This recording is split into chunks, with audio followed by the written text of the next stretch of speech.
نبی کریم صلی اللہ علیہ وسلم نے فرمایا قیامت والے دن اللہ اپنے بندے کے قدم ہلنے نہیں دے گا جب تک چار چیزوں کے بارے میں سوال نہ کر لے۔ کہاں سے کمایا، کہاں خرچ کیا، جوانی کہاں گزاری اور کیا اعمال کیے، دنیا میں رہتے ہوئے میرے حکم کی فرمانبرداری کی یا نہیں کی۔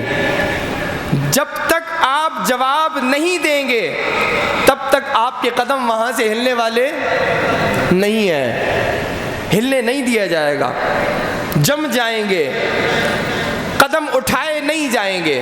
میں اپنے آپ سے سوال کروں، آپ اپنے آپ سے سوال کریں، ہمارے اندر یہ سوال کا جواب تیار ہے یا نہیں ہے؟ بولے اگر نہیں ہے مجھ سمیت تو آج جمعۃ المبارک کی ان بابرکت گھڑیوں میں ہم عہد کریں کہ ہم کوشش کر کر اللہ کی بارگاہ میں جواب دینا کسی کے بس کی بات۔ انبیاء اس دن کہیں گے کہ جناب کسی اور کے پاس جاؤ، اللہ کے جلال کے سامنے ہماری نہیں چلنے والی۔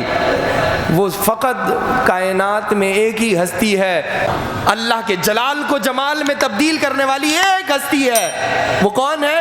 میرے اور آپ کے آقا و مولا جناب رسول اللہ صلی اللہ علیہ وسلم۔ تو اس دن انبیاء بھی کہیں گے اذهبوا الی غیری، کسی اور کے پاس جاؤ۔ اس دن عام شخص کی یہ ہمت ہے کہ رب تعالیٰ کی بارگاہ میں جواب دے سکے، لیکن اپنے عمل سے اس بات کی طرف متوجہ ضرور ہونا ہے۔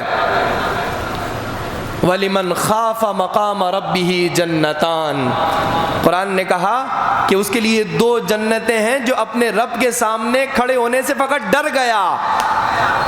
ہمیں فقط اس ڈر کی ضرورت ہے، جواب نہیں۔ جواب تو وہاں انبیاء علیہ السلام کلام کرنے سے گھبرائیں گے، میں اور آپ تو جواب دینے کے قابل نہ رہے، لیکن قرآن ہمیں سمجھا رہا ہے جواب نہیں دینا آپ نے، لیکن صرف اپنے اندر خوف تو ہو کہ میں نے رب کے سامنے کھڑے ہونا ہے۔ وَلِمَنْ خَافَ مَقَامَ رَبِّهِ جَنَّةٌ، اس کے لیے دو جنتیں ہیں جو اپنے رب کے سامنے کھڑے ہونے سے ڈر گیا، رب کے سامنے آنے سے ڈر گیا۔